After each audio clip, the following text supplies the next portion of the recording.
Friends, super welcome to this video. If you're new here, my name is Slim Bratsky, I'm from Sweden and I'm the daddiest dad of them all. And a gamer. I also love dinosaurs. So today we're checking out some dinosaur first-person shooters. I believe that everyone can connect nostalgia to dinosaurs in some way, shape or form, as I see even my kids today play with dinosaurs. So I hope you will enjoy the games popping up right now.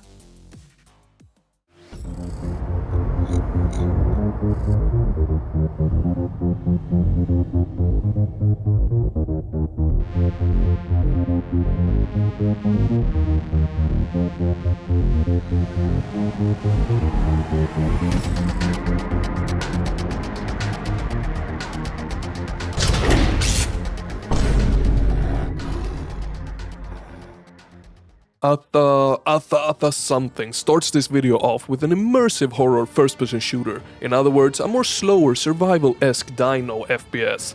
Now this one will have you solve puzzles, fight for your life against prehistorical creatures, manage your inventory to a very high degree. I'm talking combining items, crafting items, and sorting the junk from the need-to-haves. But that doesn't scare me off too much, as I've come to like my immersive first-person shooter games more and more over the years. And let me tell you, this one really tingled my immersive sim nerves in the right way. This one is actually really good. Yes, I am rocking a hideous cold, that's why I'm sounding like I'm sounding. But you're gonna have to live with it, okay? So if you look at this game on Steam, you will not find any demo for it. But on itch.io, there is. A bit afraid that the game was going to be jank, I jumped into it. But why was I afraid it was going to be so jank? Because of the trailer for the game. The trailer is actually... Oh, it's awful, guys. It's awful. It does a horrible job of showing the game off. Here, take a quick look.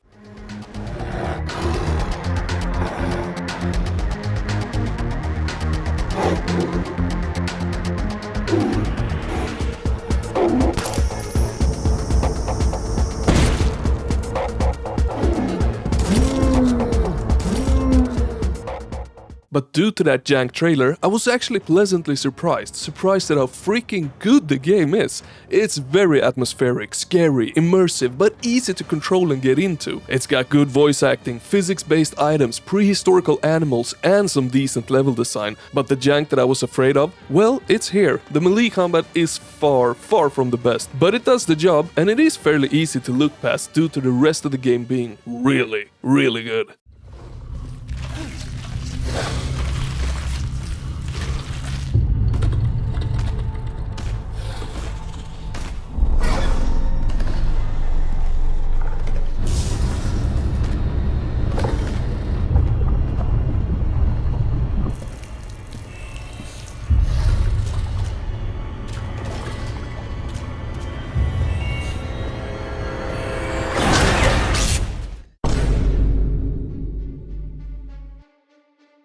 Alright, now I want you to imagine Alien Isolation, that one alien horror game that took us all by storm. Take that formula, add in co-op, change the alien for a raptor, and add in some lethal company for those level with objective styles of play, and voila, you got Deathground. Now I recently just played some Lethal Company and oh boy, I had a good time. And this right here, if done right, we could be looking at a banger. Deathground is a solo and co-op survival horror game that throws players into a desperate battle for survival against a deadly AI dinosaur. And it promises different classes to play, a very innovative and unpredictable dinosaur AI, replayability and terrifying gameplay. Ooh, and one thing that is good to emphasize is that it is fully playable in solo. If it's less fun or not, well, time can only tell, but it's good that the option and game design around it is there. But there is something worth emphasizing as well though, and that is the fact that these round-based games, well, they so easily fail. If a really good progression system is not well implemented into the game from the very get-go, then I'm afraid it's going to fail fast. It's of utmost importance that games like this give the player a purpose to replay the same thing over and over, with of course some level changes, enemy changes and so on. Usually round-based games like these, before they actually drop, they share very little on their progression, more than hey, you can customize your character. But take Lethal Company as an example. You're constantly given a higher goal, you're gaining money to buy new things, you explore different worlds, enemies, equipments and so on. That gives the players a purpose to return to the game day after day. Now will Deathground manage to keep our interest, or will it fail? Leave your thoughts in the comments.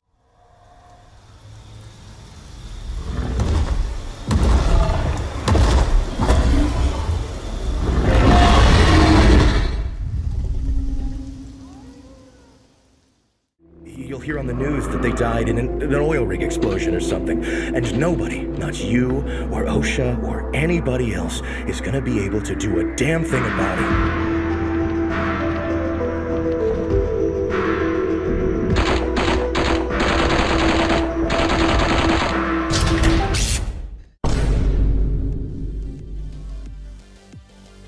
It's 1996 and the sky over New Manitoba City is choked with pollution.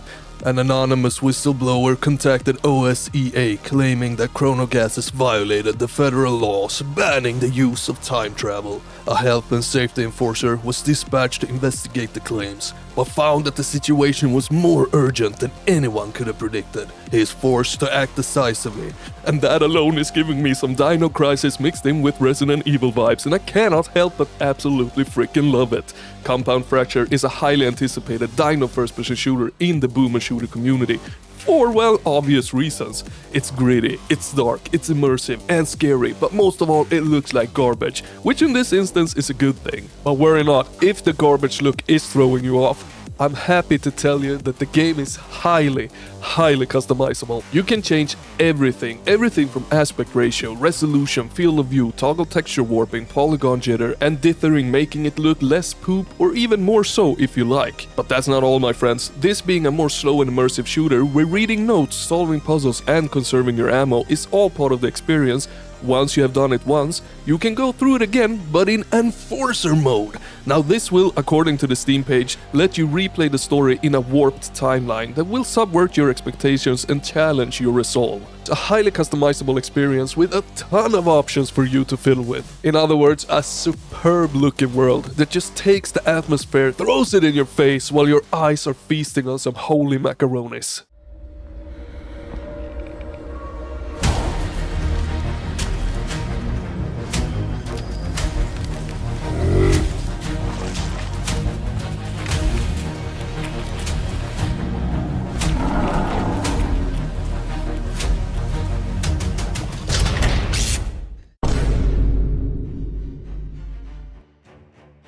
Deep within a forgotten valley, where the lines between the past and the present vanish, a lost world of prehistoric adventure awaits you. Instinction is also a rather immersive dino shooter, but with less horror elements to it.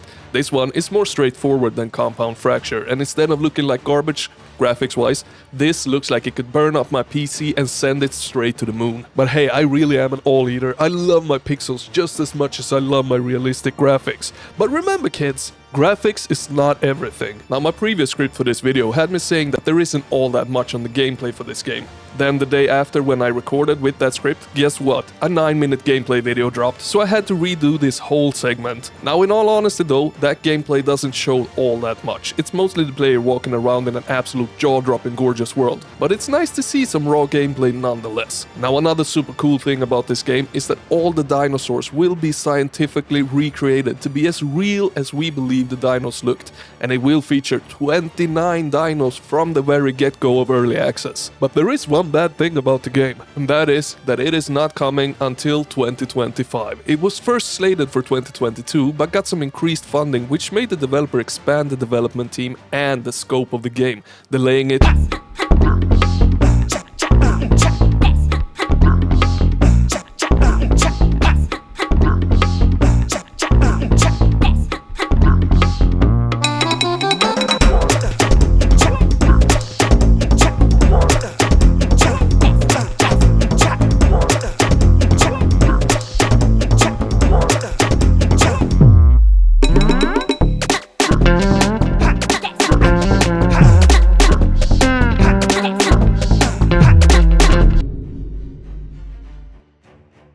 The Explorer just has my brain wiggling in all directions, with its old school drawing style, a beautiful color palette that just pops, its mysterious world and creatures. Oh, I want to explore this game so much, it's actually crazy. Now, legend has it that the ancient city of Atlantis lies beneath this island, which has been suddenly invaded by goblins and monsters that have emerged from the bowels of underground tunnels, bored by unwary explorers confident of finding this famous city. You will have to traverse the region zone by zone to make contact with these demon human encircled explorers and help them solve the mystery of the attack. Sounds interesting, right? Well, that's because it is! Now, there is a demo out on this bad boy, and of course I couldn't hold myself from playing it. But I was actually semi-disappointed. What had me disappointed is mostly the level design and the lack of polish in the demo. The levels, while gorgeous to look at, are just too big and empty with little things to interact with and items to find. And to make that more frustrating, the game has a merchant that sells weapons and ammo that you really want to buy.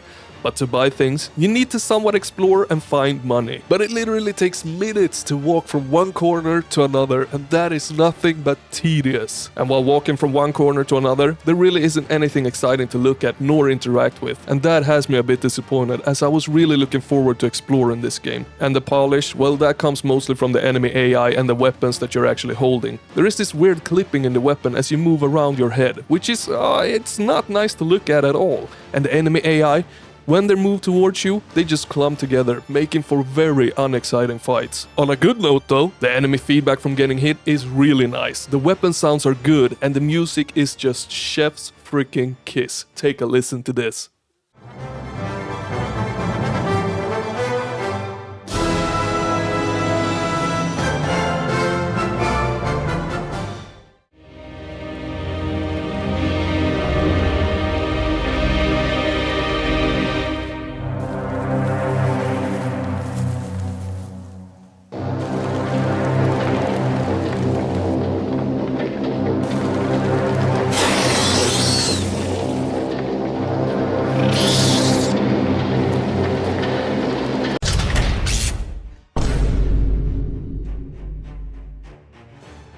I mean, holy macaroni balls, this is looking very hot. Ferocious is probably the best looking game to ever use the Unity engine, and this is mostly done by one person. Absolutely mind-boggling to even think of.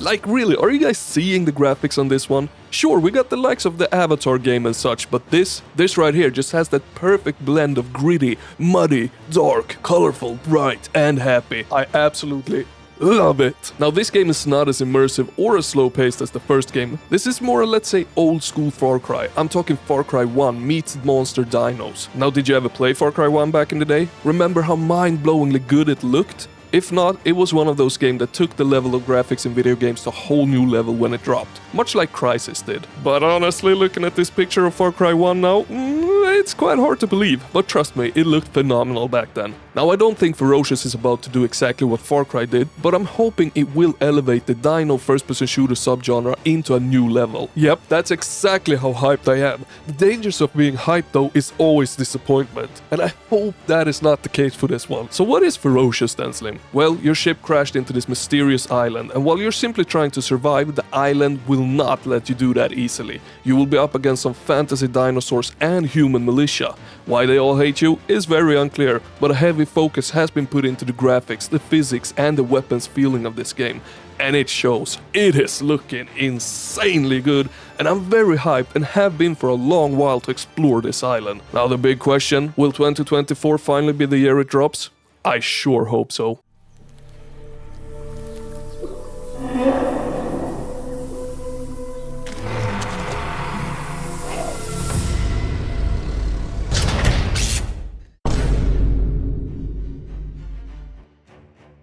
The Lost Wild is one I covered a long time ago in a galaxy far away, and you should not by any lightsabers go and check that out. However, that coverage made me dig into this one quite a bit. I'm going to read a snippet from the game's webpage, something that caught my attention in the first place. You know, way back in a galaxy far away. So The Lost Wild is a survival horror adventure game about overcoming nature's most formidable forms of life. The game uses a systemic AI to support the core gameplay loop. The dinosaurs, they both react and behave like animals, not monsters. You get to explore an overgrown Japanese research facility nestled in a lush wilderness, scavenge locations and find valuable items, combine what you find to create makeshift contraptions to give you a fighting chance. You're gonna have to be resourceful, endure, intimidate and outwit to find a means of escape. So the footage we're seeing here is obviously not raw gameplay, but that text that I just read to you makes the game stick out to me. I mean, we play in Asia, we got survival elements in the sense of you are a weakling thing, and you cannot just go headfirst against the dinosaur. You're going to have to be smart, intimidate them, find means to escape, and I think giving the player that feeling is going to immerse us in the game in a way that we have not really seen in a dinosaur game before. At least I cannot think of one that has AI that truly acts as animals. Animals that are much stronger than yourself. And yes, I know, we do have Jurassic Park Survival coming up, but The Lost Wild was Jurassic Park Survival before Jurassic Park Survival became Jurassic Park Survival and was publicly announced. Make sense?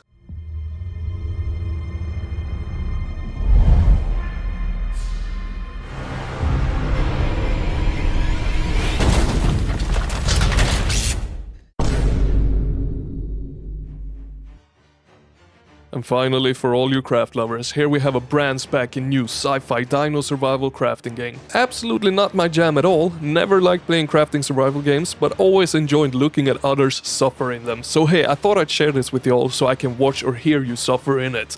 Now I'm a little skeptical though, as the only footage we have of the game looks like some fairly early development Unreal Engine 5 footage, and not a whole lot of action is shown. What is here though, with some polish, could turn out to be absolutely fantastic, especially for the survival craft lovers. The potential is here, but will they manage to snag it? Oh wait, oh snap, as I'm writing this script, it just got delayed into 2025. Never mind, scratch this game from your 2024 list, we don't need another one in this video. Here comes a bonus dino game slated for 2024 instead.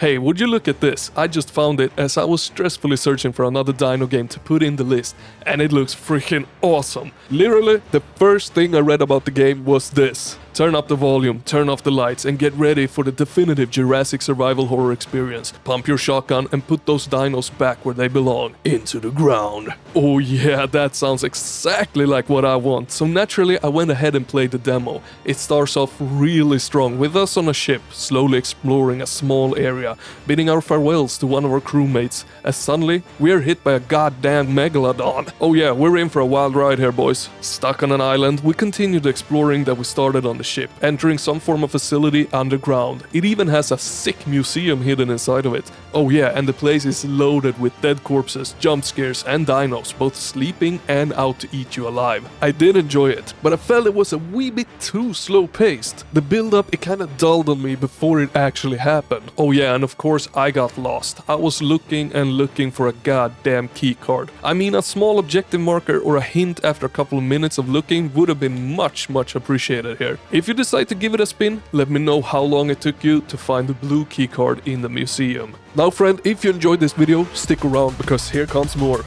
There.